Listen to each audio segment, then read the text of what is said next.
Hello everyone, and welcome to the channel. Before we dive into today's story, we just wanted to take a quick second to say thank you all for watching. We truly appreciate your support. If you're new here, please consider subscribing. It's totally free, and hit the notification bell so you never miss out on our latest stories. Now, with all that said, let's jump straight into the story. Welcome back, horror fans, to another tale torn from the darkest corners of the internet. Tonight's story isn't like the others. You see, this one was sent to me anonymously.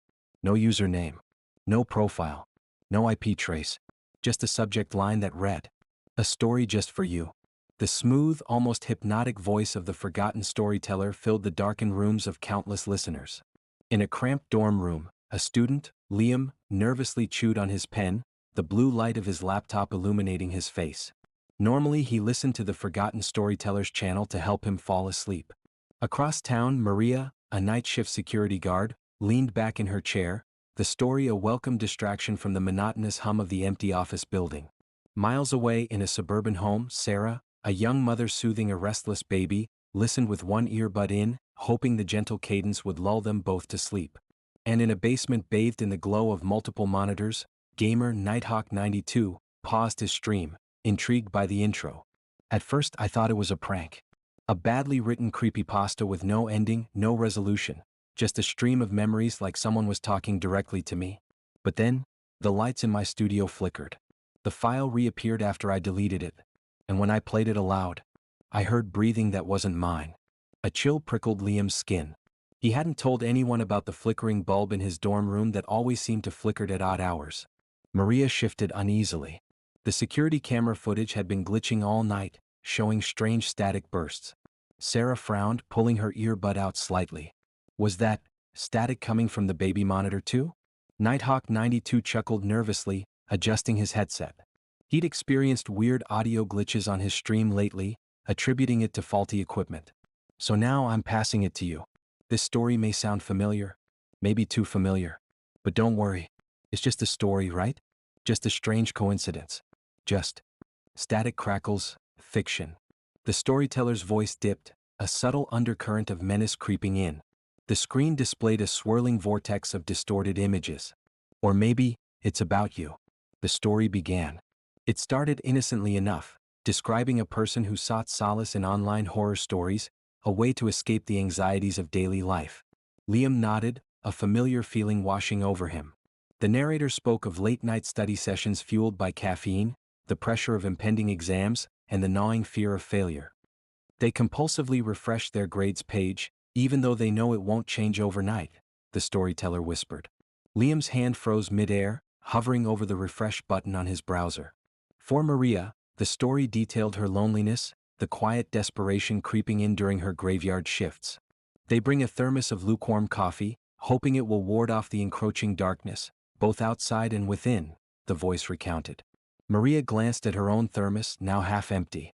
The story mentioned the small, faded photograph of her family she kept tucked in her pocket, a constant reminder of what she was working for. Her breath hitched. How could a stranger know that? Sarah's uneasiness escalated as the story touched upon her postpartum anxieties, the overwhelming responsibility, and the fear of not being a good enough mother. They tiptoe around the house, afraid to wake the baby, but also afraid of the silence, the narrator intoned. The baby monitor crackled again, louder this time. Sarah shivered, feeling a cold draft despite the closed windows. Nighthawk92, momentarily forgetting his audience, found himself captivated as the storyteller described the thrill of streaming, the camaraderie, but also the isolation and the constant pressure to perform. They craft a persona, a larger-than-life version of themselves, but behind the mask they feel unseen, unheard, the voice murmured. He unconsciously touched the scar hidden beneath his headset, a relic of a childhood he rarely spoke about. As the story progressed, the details became increasingly specific, unsettlingly personal. You always fold your laundry, but you leave that one sock crumpled on the floor, the storyteller whispered. Liam glanced down at the single rogue sock next to his bed. You pause the video at 2:37 when you hear a noise downstairs, convinced someone is breaking in, but you don't call the police, the narrator continued. Maria froze. She'd paused the last video she'd watched precisely at that moment, hearing a faint rattle at the back entrance. You sing a specific lullaby even though it makes you cry every time, was said, and Sarah choked back a sob. A wave of paranoia washed over the viewers. The comments sections, once filled with excited chatter, were now flooded with panicked messages. "This story is about me. I swear to God," wrote one. "How do they know I have a birthmark shaped like a crescent moon on my shoulder?" asked another. "I just paused it, and it's still playing," exclaimed someone. "I clicked on to a different video but this one keeps playing. I tried to switch off my computer but nothing happens," said another. Then came the line that shattered the illusion of fiction. The storyteller's voice, now devoid of its comforting tone, dripped with malice. "If you're watching this right now, you're already too late. I'm already in your home and I am coming for you." A collective gasp rippled through the audience. Liam's eyes darted around his dorm room. He felt the temperature drop suddenly. Maria frantically scanned the security monitors, seeing nothing but static and shadows, and there was a knock on her door.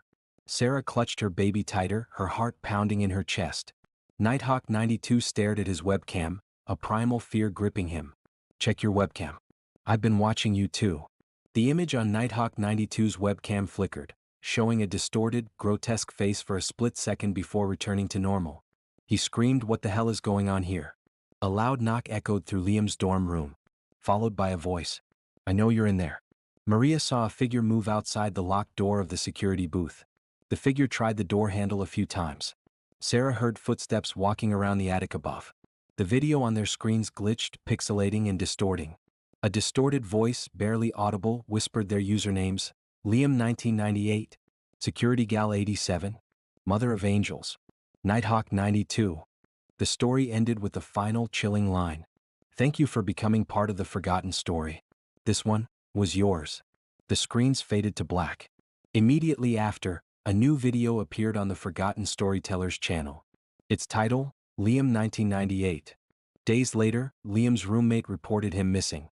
His dorm room was untouched, his belongings undisturbed. He was simply gone. No note. The police were called but no clues were left. They put out a missing person report but no leads came from that. It was like he just vanished from off the face of the earth. Weeks passed. A new viewer, alone and vulnerable, stumbled upon the Forgotten Storyteller's channel. Attracted by the promise of chilling tales, they clicked on the latest video. Welcome back, listeners, to another tale torn from the forgotten corners of the internet. Tonight's entry isn't like the others. You see, this one was sent to me anonymously. No username, no timestamp, just a title, a story just for you. The cycle begins anew. Let us know in the comment section what you would do if our next story was about you. You may want to look around now, we could already be there. Ready for spine-chilling tales that will haunt your thoughts? Subscribe to Forgotten Storyteller for eerie narrations, unsettling mysteries, and haunting stories you won't forget. Hit the bell icon so you never miss a story, because some stories refuse to stay buried. Join us, if you dare,